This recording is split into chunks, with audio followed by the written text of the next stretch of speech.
अस्सलाम वालेकुम my dear students, उम्मीद है आप सब ठीक ठाक होंगे, खैरियत से होंगे। आज हम स्टार्ट करने जा रहे हैं हॉस्पिटल फार्मेसी का चैप्टर नंबर 3 जो कि है dispensing to the in patient and out patient. आज के लेक्चर में हम चैप्टर नंबर 3 को कम्प्लीटली डिस्कस करेंगे और हम देखेंगे कि इसमें से कौन कौन से किस तरह से लॉन्ग क्वेश्चंस आपके लिए बनाए जा सकते हैं और साथ साथ हम देखेंगे कि इन पेशेंट कौन होते हैं, आउट पेशेंट कौन होते हैं और डिस्पेंसिंग क्या चीज़ होती है। तो सबसे पहले बात करते हैं इन पेशेंट्स की। इन पेशेंट्स आपको पता है कि ये वो पेशेंट्स होते हैं जो कि हॉस्पिटल के अंदर एडमिट होते हैं, यानी जिनका प्रॉपर ट्रीटमेंट चल रहा होता है। वो एक दिन के लिए एडमिट हो या वो एक साल के लिए एडमिट हो, उनको आप इन पेशेंट्स कहते हैं। So a patient who stays in a hospital for the several days is called in patient. जबकि आउट पेशेंट क्या होते हैं, आउट पेशेंट के लिए हम जो दूसरा वर्ड यूज करते हैं उसको आप एम्बुलेटरी पेशेंट भी कहते हैं। ये चीज आपसे अक्सर एमसीक्यू में पूछ ली जाती है कि what are ambulatory patient. Options में वो आपको देगा इन पेशेंट, बी में देगा आउट पेशेंट और सी में देगा बोथ। तो आपने आइडेंटिफाई करना है कि एम्बुलेटरी पेशेंट जो हैं वो आउट पेशेंट्स होते हैं। आउट पेशेंट से मुराद है वो पेशेंट जो कि आपके पास आउटडोर आते हैं, जो आउटडोर डॉक्टर्स बैठे हुए होते हैं उनके पास आते हैं, अपने आप को चेक करवाते हैं, मेडिसिन लेते हैं और चले जाते हैं। उन पेशेंट्स को आप आउट पेशेंट्स कहते हैं। ये पेशेंट्स हॉस्पिटल के अंदर एडमिट नहीं होते। ठीक है, अ patient who is not admit in the hospital is called out patient या आप उसको एम्बुलेटरी पेशेंट भी कहते हैं। थर्ड और बहुत इंपॉर्टेंट डेफिनेशन जो आपके पास आती है वो आती है डिस्पेंसिंग। डिस्पेंसिंग क्या होता है? डिस्पेंसिंग की टर्म हम यूज करते हैं फार्मासिस्ट के लिए। फार्मासिस्ट क्या करते हैं, मुख्तलिफ किस्म के पेशेंट आपके पास फार्मेसी के में आते हैं और उनको डॉक्टर उनकी बॉडी वेट के हिसाब से, उनकी बीमारी के हिसाब से उनको मेडिसिन प्रिस्क्राइब करते हैं। अब डिस्पेंसिंग ये होता है कि आप पेशेंट को उसकी नीड के मुताबिक मेडिसिन तैयार करके देते हैं। This is called dispensing.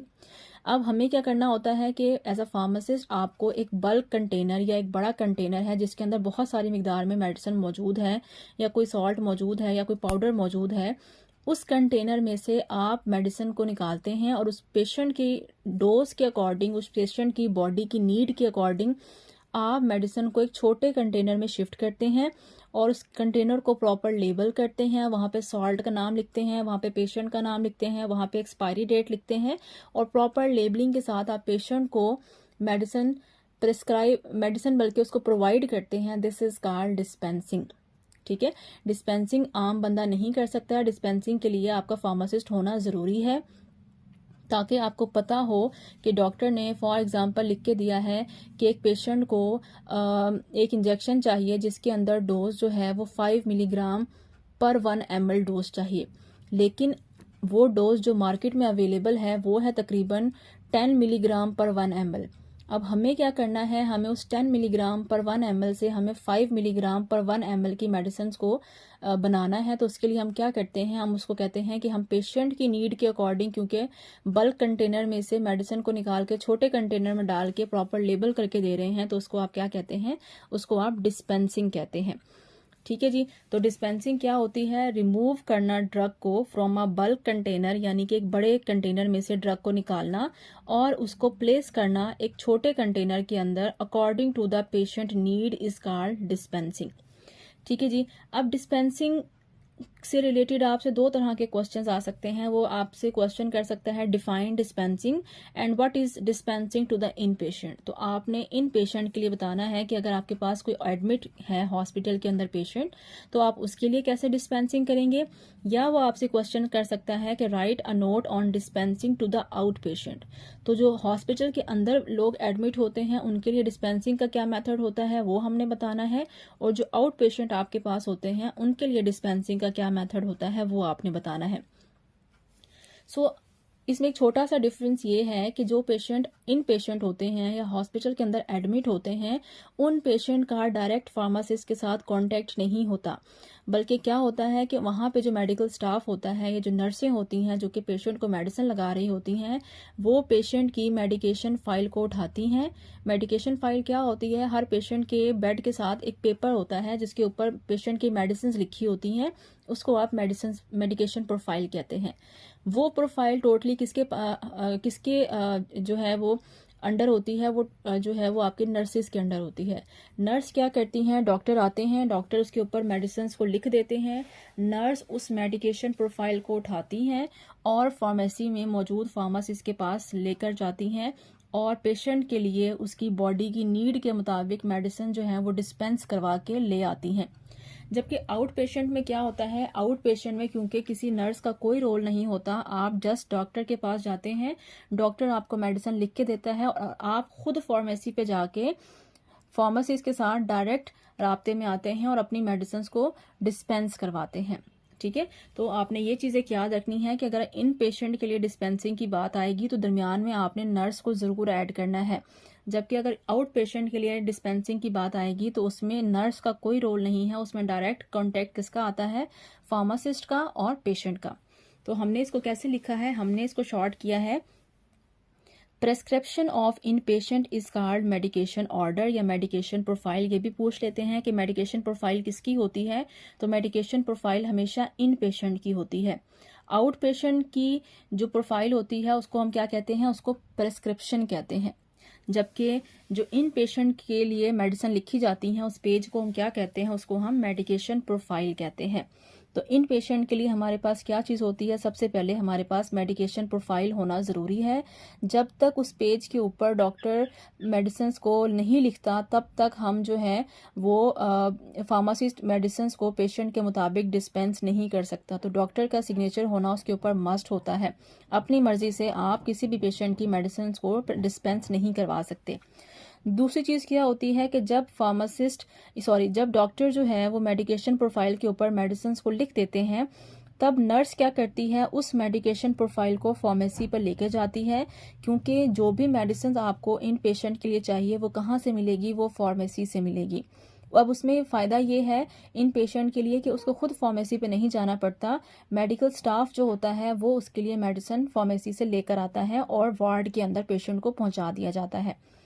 Required drug must be dispense and packed according to the need of patient. अब उस मेडिकेशन प्रोफाइल के ऊपर डॉक्टर ने जिस तरह से मेडिसिन को डिस्पेंस करने के लिए कहा है, फार्मासिस्ट उसी तरीके से मेडिसिन को डिस्पेंस करता है और पेशेंट की नीड के मुताबिक मेडिसिन को बनाता है और नर्सिस के हैंड ओवर कर देता है। नर्सिस फिर क्या करती हैं, उस मेडिसिन को अपने वार्ड के अंदर या नर्सिंग स्टेशन के अंदर सेव कर लेती हैं और जिस टाइम पेशेंट को लगाना होता है उस वक्त पेशेंट को वो मेडिसिन जो है वो लगा दी जाती है।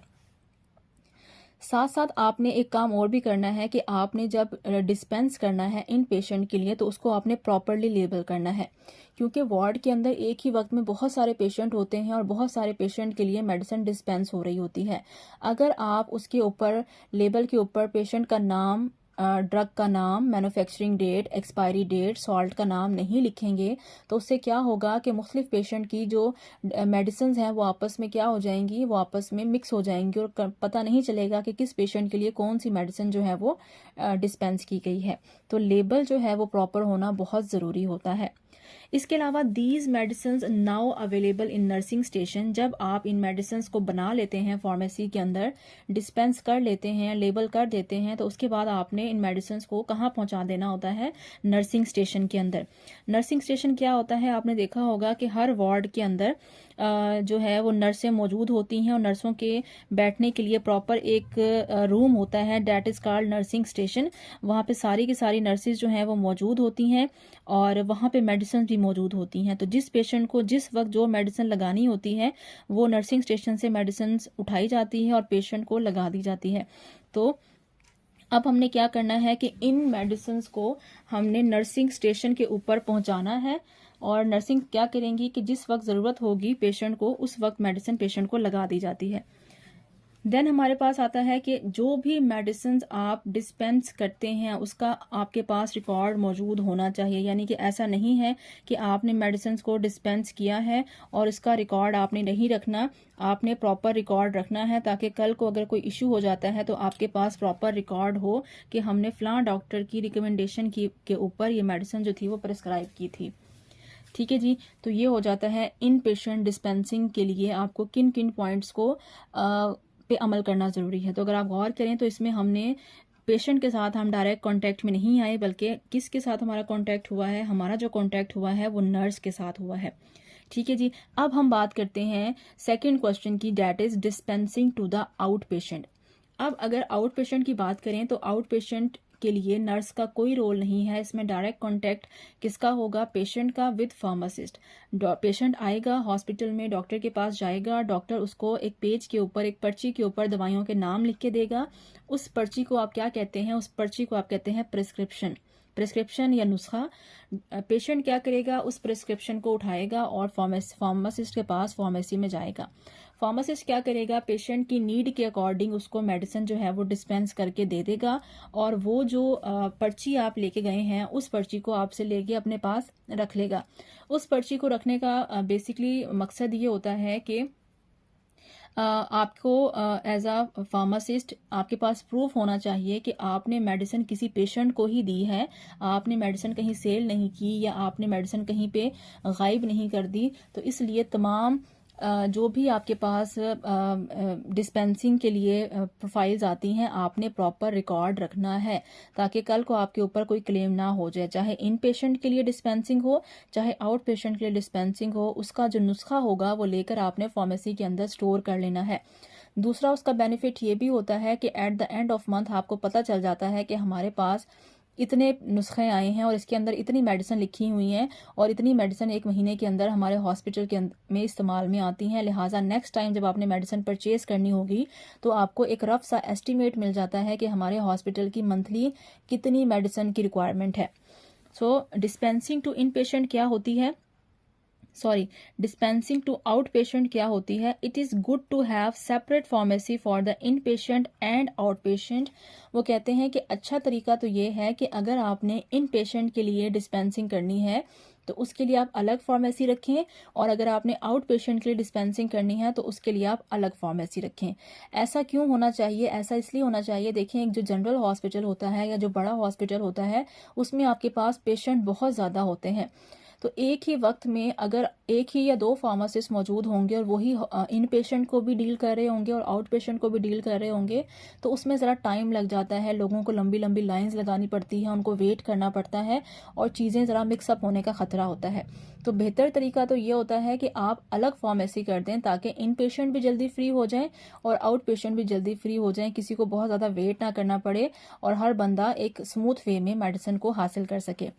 अगर आप ऐसा भी नहीं कर सकते तो दूसरा ऑप्शन ये होता है कि आप फार्मेसी एक ही कर लें लेकिन उसके अंदर विंडोज़ अलग बना लें, 2 खिड़कियां बना लें। एक खिड़की से इन पेशेंट को सर्व किया जाए, यानी कि नर्सिंग या मेडिकल स्टाफ आ रहे हों और वो मेडिकेशन प्रोफाइल लेकर आ रहे हों और वहाँ पे मौजूद जो बंदा है वो इन पेशेंट के लिए मेडिसिन जो है वो निकाल के दे दे। और जो दूसरी विंडो है वहाँ पे जो आउट पेशेंट हैं उनकी लाइन लगी हुई हो और वो आसानी से हर बंदा अपनी लाइन अपनी बारी पे जल्दी जल्दी अपनी मेडिसिन को डिस्पेंस करवा ले। अदरवाइज क्या होता है कि जाहिर है आप अगर वार्ड के अंदर या आप हॉस्पिटल के अंदर काम कर रहे हैं तो आपका जो कुलीग है या जो आपका मेडिकल स्टाफ का बंदा है अगर वो आपके पास मेडिसिन लेने आएगा तो आप उसको ह्यूमन नेचर है कि आप उसको पहले सर्व करेंगे। तो उससे क्या होता है कि आउट पेशेंट को या वो पेशेंट जो कि एडमिट नहीं है हॉस्पिटल के अंदर उनको फार्मेसी पे बहुत ज़्यादा वेट करना पड़ता है। इसलिए बेहतर तरीका ये है, पहली प्रायोरिटी तो ये होनी चाहिए कि आप फार्मेसी अलग कर दें। अगर जगह नहीं है और आपके पास मैन पावर इतनी नहीं है तो दूसरा ऑप्शन ये है कि आप फार्मेसी एक कर लें लेकिन आप विंडोज़ अलग कर लें। एक से आप इन पेशेंट को ट्रीट कर लें और दूसरे से आप आउट पेशेंट को ट्रीट कर लें। सो यहाँ पे हमने यही बात मेंशन की है कि या तो सेपरेट विंडो होनी चाहिए एक ही फार्मेसी के अंदर। अब वो कहते हैं कि जो आपके पास आउट पेशेंट होते हैं इनको आप 3 तरह की सर्विसेज प्रोवाइड करते हैं या 3 तरह के हमारे पास आउट पेशेंट होते हैं। एक को प्राइमरी केयर कहते हैं, सेकंड को आप कहते हैं इमरजेंसी केयर और तीसरे को आप कहते हैं रेफरल या टर्शरी केयर। यानी कि एक पेशेंट आपके पास आया है और अगर आप उसको जो भी बीमारी है आप उसकी मसले को या माइनर इश्यूज को ट्रीट कर सकते हैं तो इट मीन्स कि आपने उसको प्राइमरी केयर जो है वो प्रोवाइड की है। इस केयर में हम क्या करते हैं, हम जो माइनर इश्यूज होते हैं, छोटे छोटे मसले होते हैं, ब्लड प्रेशर का, हार्ट फेलियर का, या उसको एस्थमा हुआ है या खांसी है, जुकाम है, उससे रिलेटेड पेशेंट को हम क्या करते हैं सर्विसेज प्रोवाइड करते हैं, तो that is called primary care. Then आता है इमरजेंसी केयर। दूसरी तरफ हमारे पास वो पेशेंट भी होते हैं जो कि हमारे पास हॉस्पिटल में इमरजेंसी में आते हैं तो हम उनको वेट नहीं करवा सकते, लिहाजा उन पेशेंट को आपको पहले देखना पड़ता है उसको आप क्या कहते हैं, emergency care. This care deal with the severe emergency health issues. इसमें हमारे पास वो पेशेंट आते हैं जो कि बहुत इमरजेंसी कंडीशन में हमारे पास आए हैं और उन्हें हमने सबसे पहले ट्रीट करना है।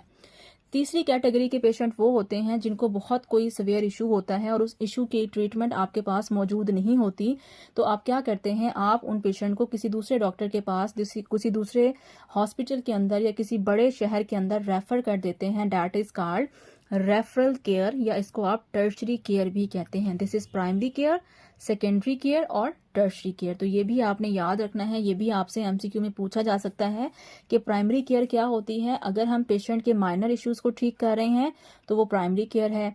सेकेंडरी केयर या इमरजेंसी केयर क्या होती है कि अगर हम इमरजेंसी वाले पेशेंट को ट्रीट कर रहे हैं तो वो इमरजेंसी केयर है। टर्शरी केयर या रेफरल केयर क्या होती है, ये वो केयर होती है या वो सर्विसेज होती हैं जो कि हमारे पास मौजूद नहीं होती हॉस्पिटल के अंदर। तो एज अ डॉक्टर हम क्या करते हैं, हम पेशेंट को किसी दूसरे डॉक्टर के पास, किसी दूसरे हॉस्पिटल के अंदर रेफर कर देते हैं। This is called referral care. ठीक है जी। उसके बाद आपको पता होना चाहिए कि लोकेशन क्या होती है आउट पेशेंट डिस्पेंसिंग एरिया की।